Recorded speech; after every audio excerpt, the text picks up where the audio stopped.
За тахын өнөөдөр мэндийг хүргэе. За энэ удаагийн бас нэг бичлэгээрээ одоо сүүлийн үед болоод байгаа энэ нэг төвд лам одоо өөрийнхөө амиг ээгүүдгээд одоо Нью-Йоркт нөөбийн төв байрны өмнө өөрийгөө шатаагаад амийн хорл одоо амийг ээгүүтгэжлээ. За яг одоо би чинь бол өөрөө бясалгалын сонирхдаг одоо төгөр занимаалтдаг хүн байгаа юм. Тэгээ одоо ялангуяа энэ буддизм буюу одоо энэ бурхан багшийн сургаалыг их өөрийнхөө чадлаа хийнэгээр одоо чадах нэгээрээ л бусд хүмүүс түгээе гэдэг одоо тэр бурхан багшийн тухай киног бол одоо өөрийнхөө фэйсбүүкээр одоо ингээд хүмүүс түгээгээ явж байгаа. За энэтэй холбоотой ерөнхийдөө одоо энэ буддизмын тухай л одоо өнөөдөр ярина гэж ойлгож байна. За яагаад ингээд тэгж яриад байгаа нөхөр одоо энэ Төвд Монгол гэдэг хоёр улс чинь эртнээсээ буддизмыг шүтэж ирсэн бурхан будаад итгэдэг ийм шашинтай хүмүүс аахгүй юу? За тэгээд ингээд хоёр орны чинь хувь зайг ингээд одоо эртнээсээ бурхан багшийн сургаалыг дагаж мөрдсөн мөртлөө өнөөдөр ингээд эргээ харахаар хөгжил дэвшлийнхаа хувьд юу болчихвоо гэдээ эргээд бид нар харах хэрэгтэй. Тэгэхээр одоо энэ хоёулаа бурхан багшийг шүтээд байгаа мөртлөө хоёр орны хувь тавилаараа өөр харагдаад байгаа юм. За тэгээд энэ төвд ламч одоо яагаад ингээ өөрийнхөө амийг шатаагаад зулын гол болчихвоо гэхээр одоо тэр төвд улс чинь одоо тусгаар тогтнол буюу эрх чөлөө туурга тусгаар байх байдлаа хятад алдсан байгаа. За яагаад гэхээр эн чинь бол одоо бас л одоо өөрсдөөс нь буюу тэр бурхан багшийн сургаалыг ойлгоогүйгээс болсон гэж би бол харж байгаа юм хувийнхээ хувьд. За энэ одоо шашны зөрчил мөргөө маргаан ингээ тэрийг дутуу ойлгосноос болоод одоо өнөөдөр төвд орон хятадын бүрэлдэхүүнд ороод хятадын хууль дүрм тэнд үйлчлээд буддизм одоо ер маш хэцүү байдалд одоо төвдөд орчоод байна. За яасан гэхээр ерөөхдөө тэгтэл одоо Монголч гэсэн одоо адилхан буддист шүтдэг. Тэгтээ одоо төвдийн буддизм төвдүүд буддизм ханаас авсан гэвэл энтхэг орноос авсан байдаг. Гямлай нурууг давж одоо энтхээс авсан байгаа шүү дээ. Тэр энтхээс авсан одоо бурхан багшийн өөрөө бол одоогоос 2500 жилийн өмнө гэгэрсэн. Тэгээд одоо номлол одоо өөрийнх нь номлол сургаал нь одоо цаад энтхэг тал руугаа биш одоо ерөөхдөө наашаага Аз тал руугаа ингээ зүүн өмнөд Аз гэдэг ингээ түгэнд тархсан байдаг. За яагаад ингээд газар зүйн байрлалыг харахаар бол яг тэр бурхан багшийн төрсэн газар чинь одоогийн энтхэг нутагт хамаарат байгаа боловч ерөөхдөө Гямла тал руугаа Непал тал руугаа байдаг шүү дээ. Тэгээд яагаад цаашаа төвөхгүй байх вэ гэхээр нөгөө энтхэгчийн эртний хиндүү шашны одоо Шива бурханыг эртнээс шүтэж ирсэн тэр ертөнцийг үзэх үнэл философи нь аль хэдийн одоо тогтцсон байсан учраас тэрэнд бол одоо учиргүй нөлөөлөөгүй. Тийм учраас одоо энтхэг орны буддийн шашинтай хүн ам гэвэл одоо нийт хүн амынх нь 1% хүрэхгүй байгаа шүү дээ. Ийм одоо цөөнхийн шашин багхгүй юу? Бид нар бол одоо буруу ойлгоод байдаг. Энтхчүүд тэр аяараа буддийн шашинтай юм а гэж. Гэтэл одоо яг бодит байдал дээр болохоор нийт хүн амынх нь 1% хүрэхгүй тийм цөөхөн хүмүүс шүтдэг бөгөөд наашаага Непал, Балб төвд тал руугаа их төгсөн. За тэгээ урагшаа Бангладеш дээр одоо Вьетнам энэ төр гээд одоо Камбож гэ зүүн Азийн орнууд маш их төгсөн. Тэгээд наашаага ер нь хятад Япон, Солонгос, Монгол гэж төгсөн байдаг. За тэгээ одоо манай Монголд яаж орж өгөхөөр манай монголч одоо буддизм 3 удаа орж ирсэн гэж үздэг юм байлээ. Одоо Сямбэгийн үед ч гэсэн одоо буддийн шашинтай тэр одоо буддын гүн хааныг мэддэг тийм хүмүүс байсан. За дараа нь болохоор одоо Хобило хаан чинь одоо хятадыг эзэрхийлж аваад хаан суугаад тэгээд төрийн шашин буддийн шашин болгосон ч одоо монголчуудын нөлөө байдаг. За энэ тэр нь одоо Хобило хааны үед бол одоо 2 дугаар үеийн дэлгэрэлт гэж үзэж байгаа. Сямбагийн үед бас ингээд буддийн шашин нас байж лээсэн байгаа. Одоо ингээд энэ археологийн төгд дурсгалаар одоо буддийн шашны тэр бурхны юунууд хөшөө баримлаад олддог шүү дээ. За ингээ 3 дахь үеийн дэлгэрэл нь болохоор Богд хаан буюу одоо манай 11 оноос өмнөх үеийг хэлнэ л дээ. Ингээ 3 дамжлагтайгаар манай Монголд орж иржээ. За ингээд одоо яхаа бурхан багшийн гол философи бол асуудал амьдралыг бол одоо тэр чигээрээ зовлон гэж үздэг юм л да. Одоо Ведэд юу гэж үздэг вөхөр амьдрал бол тэр чигээрээ зовлонгийн далаа юм а гэж. Зовлонгоор дүүрэн салгиж яддаг юм. Ерөөс юу л вэ нэ амьдрал зовлон байна. За тэгээд нөгөө тэр онолууд энэ зовлонд хэрхэн аз жаргалтай амьдрах вэ гэсэн онол байгаа шүү дээ. За тэгээд тэр аливаа асуудлыг хүлээн зөвшөөрөөд тэрнийг одоо яаж амжилттай тэр зовлон бэрхшээлийг яаж амжилттай даван туулах вэ гэдэг чинь одоо буддизмын гол философи онол байхгүй юу. За гэтэл нөгөө энэ философи онолыг одоо хүн өөрөөхөөр ойлгодог учраас энэ одоо ялангуяа би бол төвдүүдийг одоо буддийн философиг одоо ойлгосонгүй гэж үзэж байгаа юм. Яагаад тэгэхээр ингээд төвд чинь дотроо лам одоо улааны шашин шарын шашин улааны шашингийн хоёр уусгалтай том. За тэр хоорондоо маргалдаа тэгээд лам нар чи одоо төвдөд айхтар бослого өвмэн гараад ингээд хувьсгалын шинжтэй үйл явдал болсон. А тэрэнд нь одоо манай монголчууд татагдаа ороод тэрэнд нь одоо нөгөө манай талаас чи одоо улааны шашин хамгаална гэж цогтхон тайж шарын шашин хамгаална гэж зүүн гарын монголчууд ингээ хоорондоо байлдсан төвд оронд. Тэгээ одоо тэр төвдийн шашны одоо одоогийн энэ Далай ламын одоо бидний энэ шүтдэг шарын шашныг чи одоо голлох нөлөөсөн хүмүүс нь одоо монголчууд бид нар өөрсдөө болж тараад байгаа юм. Тэгээ одоо тэр одоо төвдийн бурхны шашин тэргүүний шин Далай лам гэж байгаа шүү дээ. Тэр Далай лам гэдэг нэрийг бол одоо монголчууд бид нар өгсөн байгаа. Тэгээ ерөөсөө энэ монголчуудын нөлөө бидний нөлөө бол энэ шашинд маш их нөлөөлж орж байж. За тэгээд ингээ бурхан багш чи одоо сургаал номол манай агш ялгаахгүй энэ амьдралын зовлон бэрхшээл яагаад байдгийг түүний учир шалтгааныг олох хэрэгтэй. Ямар ч юм шалтгаангүй тохиодгүй гэдэг шүү дээ. Юм бүхэн цаанаа шалтгаантай. Тэр шалтгааныг мэдчих юм бол энэ зовлонг бол маш хялбархан давна гэж үздэг. За ингээд буддын шашин ингээд одоо төгөн дэлгүүрээд ингээд Төв Азад одоо ингээд төвд мөвд Монгол гэж шийдэж одоо дэлгэрч байлаа. Гэтэл юу болсон бэ гэсэн чинь коммунизм гэдэг айхтар үзэл онол гарч ирээд за манай Монголд одоо түгэнд дарахад байсан шарын шашныг одоо байхгүй болгосон. За бүгднгийн за Ленин тэр марксист хүмүүс юу гэж хэлсэн хамгийн том дайсан нь бол одоо шарын шашны хүмүүс байсан. Шашин үсвчдэг хүмүүс байсан. Ягаад гэвэл нөгөө шинжлэх ухааны эмчилгээ онцлогоо хийхээр тэд нар чинь нөгөө шүтлэг нөгөө Ленин багштай мөрөг гэтэл нөгөө шашин олон зуун жил шашнаа шүтсэн бурхан багшаа шүтдэг хүмүүс 50 танихгүй юм халзан толгойтой нөхөрт мөрөг нөхөр ерөөсөө санаа оюун ухаанд нь багтахгүй учраас тэрийг хүлээмжшөөрөв. За тийм ч учраас коммунистууд ер нь энэ төр бол хэзээ зөвшөөрөхгүй мэн гэдэг утсаргаар нь бүх тэр үеийн одоо лам хувраг одоо тэр шашны мэндэгтэй хамгийн том цалтай хүмүүсээ бүгднийг нь устгаад хэлэмдүүлээд одоо манайхаар яг 30 мянган л гэдэг ерөнхийдөө бол 100-аад мянган хүн нэг одоо ерөнхийдөө өстой үндсээр нь байхгүй болтол устгасан байдаг.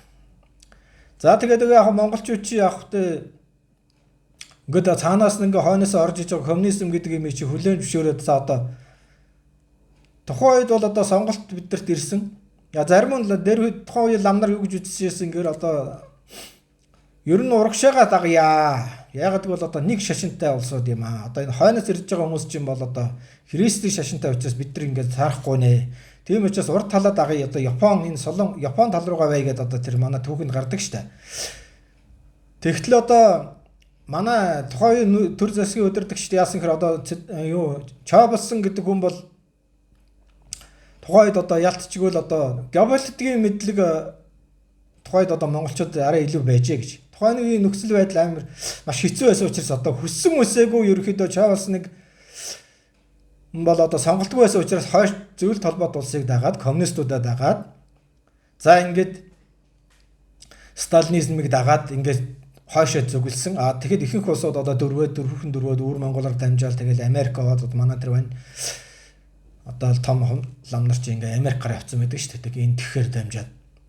За гэтэл төвд оронд юу болваа гэтэл одоо яг ингээд яг 1900 одоо 5 онд байдаг баха. Ингээд том гөрнүүчин жижигээ дарлаад ингээ эзэрхийлж байсан энтгэг орны чинь тухайн үед одоо Британи гэдэг улс ингээд хүчрэхэг аваад өөрийнхөө мэдэл авцсан. Тэгээ Британи чинь наашаа ингээд тэлээд төвдийг өөрийнхөө хэрэгшээлд оруулъя гэд ингээд бодлогоор явж идэл төвдүүд тухайн үеийн одоо 13 дугаар Далай лам тэгэхэд тэр үед яасан гэхээр за ерөөсөө энэ бурхан багшаа мэдээ шүтж байгаа. Тэгтээ нөгөө орчин үеийн шинжлэх ухааны ерөөсөө мэдлэг хэрэгтэй юм байна гэдэг нөгөө айран байгуулын орчин үеийн улс болъё гэсэн чинь тухайн үеийн лам нар нөгөө тэр 13 дугаар Далай лам үгэнд ороогүй.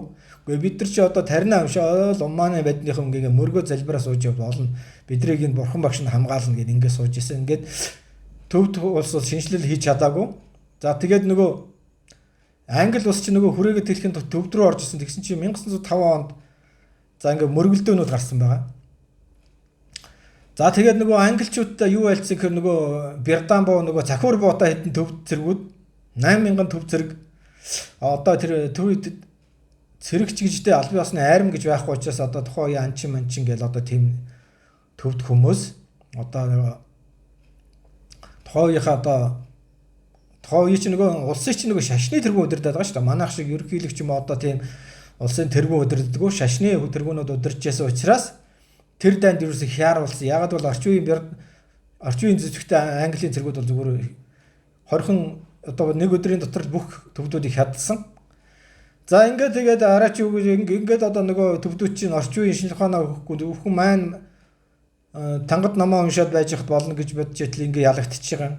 За тэгт нөгөө нөхцөл байдал улам өөрчлөгдөөд коммунизм гэдэг чинь манай Монгол улсыг дайрж аваад хойш урагшаа бүр хятад руу ороод хятад улс чинь бүрэн коммунист болоод за тэгээ нөгөө коммунизм чи одоо хятад чи иргэнэ дайн болоод нөгөө Чанкаши чи одоо Мао Цзэдуны баг хоорондоо хоёр хятад хоорондоо үзэлцээ. Тэгээд нөгөө коммунизмд дийлээд за тэгээд коммунист чи улам газараа тэлээд нөгөө төвд рүү дайрж ороод 1950 онд ингээд төвдөг эзэл авсан. За тэр дайнд юу болсон гэхээр төвд ерөөсөө 8000 зэрэгтэй. Хятад бол 40000 зэрэгтэй. Тэгээ бас л нөгөө төвдүүд чинь өөрхий захиур буутаал хэд нөхдүүд байсан. Тэгэл нөгөө хятадууд чи орчин үеийн зэвсэгтэй учраас дорн төвдийг арчаад ингээд төвдийг өөрийнхөө иргэшээлд оруулаад ингээд одоо төвд гэдэг орон тусгай тогтнолоо алдаад тэгээд энэ тусгай тогтнолоос алдсанаас болоод өөрсдийнхөө нөгөө шашнаа шүтэж чадахгүй одоо яаж яах нөхөр төвдийн бүх эрх мэдлийг хятад атгсан учраас бүх сүм хийдэд одоо лам нар ямар үйл ажиллагаа явуулах гэдэг хятадын коммунист нам зааж өгдөг байхгүй юу. Тэгэхээр тэр лам нар чи одоо лам нарыг одоо хичнээн ном бурхан шүтдэг гэсэн тэд нар бол коммунист намын завраар явдаг. Тэгэхээр бүх эрх мэдэл коммунистуудын гарч очиж учраас төвдүүд өөрийн гэсэн эрх мэдэл байхгүй. Тэгээ ингээд аргаа бариад тэр төвдүүд чи одоо тусгаар тогтнолоо бид нар ингээд алдчихлаа гэдэг ингээд эцэстээ одоо нүүбийн байрны өмнө өөрсдийнхөө амийг шатаагаад ингээд өгч байгаа нь маш харамсалтай.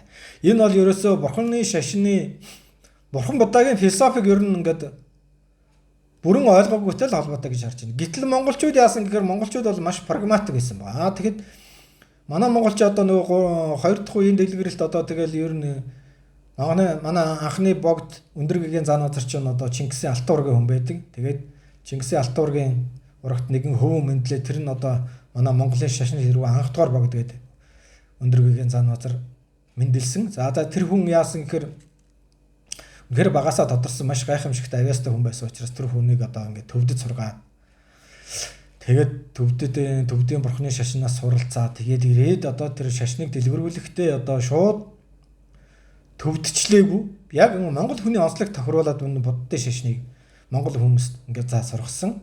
Тэм ч учраас одоо өндөргийн зан газар бол Монгол ам нарыг бол ихнэр авахыг бол ерөөсө хориглоогүй. Ихнэрээ аваад одоо тэр ламынхаа ажлыг хийгээд ном тоншилгаа уншаад заслаа хийгээд ийм явдаг ч одоо өндөргийн зан газрын одоо хийсэн маш буддизмыг Монголд оруулж ирэхдээ маш зөв зүйтэй оруулж ирсэн. Гэтэл одоо манад нэг маш том аргаан байдаг шүү дээ. Далай лам болохоор одоо Монгол ам нар ихнэр явлаа. Одоо энэ бол маш буруу батар гэдэг. Гэтэл одоо төвдүүд бол яг одоо тухайн үед одоо цаанаасаа орж ирсэн шашин бол бас төвдөд маш их мухар сүсгтэй болоод их замхарсан юм байлээ. Лам нар нарих угаад тэгэл одоо элдв хэрэг төвгүй үйлдээд ирэхэд нөгөө манай одоо төв дээжтэй тэр богд зонхова лам чи одоо төвдийн шашныг шинтгэл хийгээ тэр шарын шашныг одоо зөв ном голдрэгдэн оруулаад одоо лам хүн ямар байх хэвээр бүх одоо тэр ном дөрөнд нь оруулсан тэр чи одоо Монгол төв дээжтэй Монгол авто тийм зонхова гэх лам маш том шинтгэл хийсэн. За ингээд одоо би одоо өдрөх ингээл одоо бурхан багшийн тухай сургаалыг ингээл киног ингээд өөрийнхөө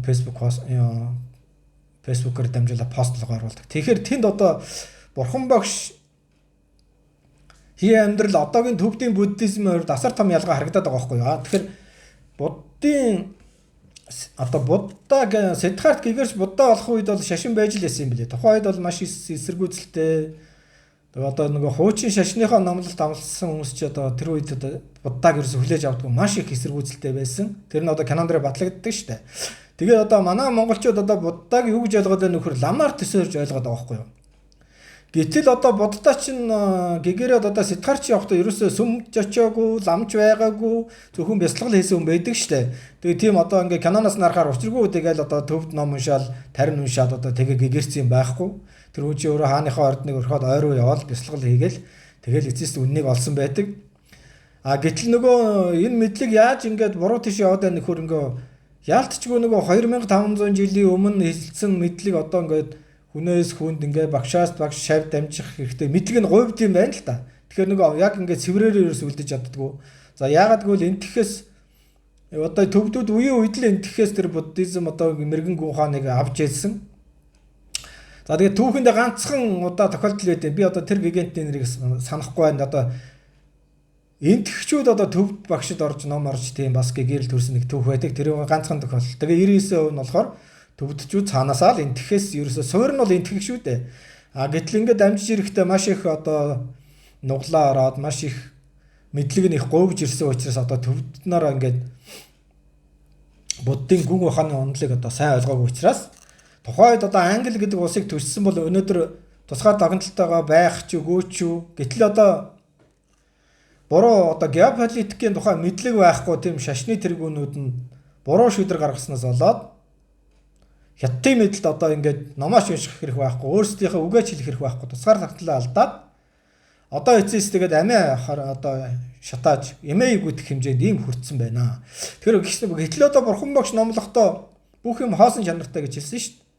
Та энэ дэлхийд ирэхдээ хоосон ирсэн, шав шалдан ээжээс төрсөн, энэ буцахта, энэ дэлхийгээс буцахта яах вэ? Шав шалдан юу ч нэг ширхэг адаас авч чадахгүй. Эндээс хүн бүхэн төрснөөс төвхтөг ороод хорвоо дээр дөрвөн юу үнэн гэж байгаа шүү дээ. Төрөх нь үнэн. За өвдөх нь үнэн. Өдлөх нь үнэн, үхэх нь үнэн. Энэ босд нь бол нэг тийм чухал зүйл биш. Энэ дөрвөл одоо хамгийн чухал. За гэтэл одоо манай төвд ялангуяа төвдийн одоо лам нар бол одоо хар шар одоо улаан шараараа хоорондоо хуваагдаа тэгээ энэ албан тушаалаасаа энэ эрх мэдэлтэйгээ бас болоод ингээ хоорондоо буддын шашныг ингээд ойлгоогүй болоод ингээд тусгаар тогтол алдчихж байгаа байхгүй юу. За тэгээ энэ түүхч гэсэн манай биднэрт байгаа. Ялангуяа энэ одоо зүүн гарын хаан тус гэж байлаа. За энэ дандаа монголчуудын бас л манай Монголын нэгэн хэсэг шүү дээ. Манай монголчууд дэлхийн талыг дэлхийг тэр чигээр нь шахуу эзэлсэн учраас тэгээд маш их өргөн дэлгэр нутагт байсан. За одоо Шинжааны энэ нутагт Монголын зүүн гарын хаан тус гэж байлаа. За тэгэхээр тухайд чи юу болж ирсэн гэхээр одоо ар халахтал бол өндөр гэгэн одоо шарын шашны тэргүү ойрдын галдан бол одоо бас л төвдөд ном сурж байсан. Тэгвэл одоо ингээд түүхээс эргээ харахаар галдан бол ерөөсөө юу ч ойлгоогүй буддизм ерөөсөө ойлгоогүй муу л гэж би боддог. Яг тэр чинь нөгөө шашны энэ бүхний цаан чинь нөгөө шашны тэргүүн болж бүхнийг одоо захирах гэсэн хүсэл байгаад тухайн үеийн одоо ойрд Монголын дайн яаж болсон гэхээр ерөөсөө одоо манай байгаль нуурч одоо энэ Орос албаны улсын мэдл байгаа байгаль чинь одоо Монголын нутаг байлаа. Тэргээр нөгөө хойноос Оросууд их орж ирээд одоо газар нутгийг эзэмшээ ногоо тариад ингээд мал аж хөрхлөө хэмдрээд монголчуудын эрх ашиг хөндөд хэцүү байдалд орохоор одоо Монголоос одоо халахаас зэрэг мордоо тэдрийг дарахаар явсан ингээд тэрийг дарсан байдаг тухайд. За тэр үед нь одоо Галдан байшихт одоо зүүн гараас орж ирээд ингээд халах руу дайраад бүх шашныг ингээд сам хийдийн устгаад ингээд ялангуяа тэр олон мундаг лам нарыг одоо хөнгөлөхийг хөнгөлөөд одоо бүгдийг алахыг алаад ингээ маш аимшигтай хадлага явуулсан байдаг. За тэгээд гэтэл өөрөө бол буддын шашинтай тэр төвдөд суужсэн юм байгаа шүү дээ. Тэгсэн мөртлөө аимшигтай. Яагаас гэхээр ингээд тэр хүүний юм бэлээ төвдөд ингээ сууж яхад нь галдан ингээ төвдөд сууж исэн юм бэлээ. Тэгэнгүүт яг тэр үед нь одоо бас л нөгөө ард тал нь нөгөө ах дүүнаар нь ингээ хороогоод тэгээ нөгөө хаан суудлыг эзгүй хэцүү болонгууд тэр ногоон одоо эсвэл нөгөө сүмөө орхиод ирээд тэр хүмүүсээс бүх хөшөөгөө аваад тэгээд нөгөө бах эргэн тойрон бүх улсаа эзэлж аваа. Тэгээ халах руу дайраа. Тэгээд за өндөргийгээ яасан гэхээр за одоо энэ ойрттойгоо байлдаад бид нар ер нь элхтэй болохгүй. Тийм учраас одоо тухайн хүнд нөхцөл байдал одоо хоёулаа ингээ 2 Монгол байлдаад үлдэл хоёулаа дуусаад үхэл дууссан шүү дээ. Тийм учраас өндөргийгээ бол буддын гүн ухааны философик ойлгох учраас нөхцөл байдлыг хүлээмжшөөрөөд за ямар ч байсан манж руу урагшаа манж дагаараа игээд манж дагаар орсон. За энэн тэгээ явж одоо ер нь бол Монгол улс маш ашигтай туссан байхгүй. Яагаад гэвэл манжууд бол Монголын тэр ноёдыг бүгдийг алаагүй. Өөр монголч гэсэн урд манжийн иргэшэлд орсон. За тэгээд нөгөө яг тэр эсрэгээр юу болсон гэхээр одоо манжууд чинь тухайн үеийн монголчуудыг одоо цалин хүнлүүгээр дитгээд тэгээд нөгөө манжи нөгөө инх хамгаалан хааны чинь номын багш нь өндөргийгийн зан газар байсан учраас манжи хаанд ингээд лоббидод хятад хүмүүсийг Монгол нутагт нэвтрүүлэхгүй гэсэн ийм бодлогыг бариад ингээд барьж чадсан учраас монголчууд хятад уусаагүй ингээ хамгаалагч үлдсэн байхгүй. Энэ бол өндөргийгийн маш зөв геополитикийг ойлгосон зөв шийдвэр байсан байхгүй. Гэтэл юу болсон гэхээр нөгөө галдан чинь нөгөө тэрийг хүлээмжшөөрөхгүй манчтайгаа үзээд тэгээд нөгөө энд хоорондоо халах руу дайрж хооронд нь бас л ах トゥ нар нь хоорондоо алдаа ширээг нь булаагаад тэгээд тэр дайндаа өөрөө үргэлдээ тэгээ хүүн хаан бодлоо хүүн нөгөө 15 настай байсан. Тэгээд хүүн өөрөө их чийгээ алаад тэгээд нөгөө бас нэг аавхан татвар юмээс гарсан нэг хүү тэрийг алаа. Тэгээд ингэж яхад амар сандаа даваач хоёр чинь нийлж тэр хүүг дарах байлдаа хийгээ. Тэгээд даваач нь одоо амар санаа болгосон. За тэгтэл нөгөө даваач нь маань өөрөө эргээд амар санаатайгаа муудаад тэгээ амар санаа чинь одоо бас манжтай очиж өөрөө нөгөө хаан болохгүй нөгөө даваачигаа эргээд дарж авах гээд манжтай нийлээ даваачигаа дарж аваад тэгээ эргээд нөгөө өөрөө хаан болно чинь манж үг зөвшөөрөх үү. Тэгээ манжтаасаа цухтаагаад ингээ Оросд өгсөн. За ингээд зүүн гарын хаан тулсын ингээд түүхийг харахаар ерөөсө буддизм ерөөсө ойлгоогүй ингээд тэр чигээр дайн тулаан алаан хядаан. За гэтэл нөгөө буддизмыг шүтжсэн арга халах өрн монголчууд чинь яг тухайн үед одоо яг бид нар зарим ойрдууд бол том халахад хөвчгөр өрн монголчууд урваач чарваач гэдэг манчтайгаа нийлж урвсан гэдэг. Гэтэл нөгөө нөхцөл байдал маш хэцүү нөхцөл байсан учраас хоорондоо алцаад явах вэ. Ямар ч гэсэн энэ хэцүү нөхцөлд одоо ингээл урагшаа түшийгээд манжтай нийлээд манжи хааны багш болсон учраас тэр хятадыг Монгол нутаг руу нэвтрүүлэхгүй байх бодлогыг бол одоо инх хамгаалан хаанд ингээд лобби хийсэн учраас манж чи одоо яг вассал холс байлцсан байхгүй юу одоо төшмөг улс гэдэг юм. Тэгээд хятад бослог үмэн гарвал Монголоос сэрэг аваач татаж аваач тэр хятадын бослголыг монголчуудын хүчээр дардаг. За ингээд зүүн гараа ингээд халах ордын байлдаа ингээд гэхээр ерөөсөө зүүн гарын чинь тэр чигээр одоо манжи ингээд дайн болоход л тэргүй гэнэ Монгол хүмүүс явдаг. Ингээд монголчуудаар даруулдаг. Энэ нэг буддын шашны гүн ухааныг ерөөсөө ойлгоогүй учраас энэ зөрчил маргаа ингээд ийм хэмжээнд өрсөн учраас одоо зүүн гарын хаант бас бүхэл бүтэн одоо 6-700 мянган ухаантай том гүрэн байхгүй болчлаа шүү дээ. Тэгээ яасан гэхээр тэр буддын гүн ухааныг ерөөсөө ойлгоогүй аливаа нөхцөл байдлыг хүлээмжшөөрж зөөлөн хүчний бодлого явуулаагүй ингээд хоорондоо алдсан учраас манжийн зүүн гарын монголчууд яасан гэхээр манжтай үзэлцээд 3 удаа байлдсан байгаа. Ер нь эхний 2 удаанд нь хоёулангийн манжийг ингээд дарж исэн маш хүчрэхэг бай. Нөгөө монголчууд дайн байлдаанд сайн учраас. За тэгээд дотроо бол чинь зүүн гар чинь бас олон хуваагдсан. Тэгээд одоо торгуудууд хоошоо нөгөөд ижил өнөрөн рүү явсан. За ингээд дотроо ингээд зүүн гар чинь хоорондоо бялцаад ингээд тэгээ эцэст манж яасан гэхээр за ерөөс эдрийг бүгдийг дарж аваа гэдэг 400 мянган зүүн гарын монголчуудыг бүгднийг нэг ч хөнгөө ингээ 2 3 7 хоног энэ сар ингээ зүүн гарын холсоор нэг хятадын тэмдэглэл өгүүлсэн байдаг. Зүүн гараар нэг сар аяллаа нэг ч амьд хүнтэй таарсангүй гэж. Ингээд нөгөө аливаа юмыг хүлээн зөвшөөрөх ийм гүн ухааныг ойлгоогүй учраас энэ зүүн гарын хаан тус тэр чигээр мөхсөө. Энэ бол буддизмыг буруу ойлгосны энэ хор хохирол байлаа гэж. За ингээд ерөөсөө аливаа нөхцөл байдлыг ингээд ойлгоогүй буддын гүн ухааныг ойлгоогүй ийм мухар сүсгтэй байсныхаа төлөөсийг одоо ингээд тусгаар тогтнолоороо төлчөөд байна. Тэгэхээр энэ тал дээр одоо арга монголчууд ялангуяа маш зөв бодлого барьсан учраас өнөөдөр тусгаар тогтнолсон шинжлэх ухаан хөгжсөн. Хэдийгээр бид нар социализмын үед хэцүү байсан ч гэсэн маш их төлөөсийнхаар тусгаар тогтнолтойгоо одоо өнөөдөр ингээд тусгаар улс гэдээ байж ш. Тэгэхээр энэний цаана бол цэвэр буддизм. Ягаад гэвэл 8 дугаар вогт чи одоо Чингисийн удмын хаад ноёд болон ард иргэдийг нийлүүлж ягаад 1911 онд Манжаар тусгаар тогтноолоод ингээ 21 онд хувьсгал гараад 90 онд ардчилсан хувьсгал гараад өнөөдөр хүрсэн байна. За ийм байдалтай хурж иржээ гэж. За баярлалаа баяртай.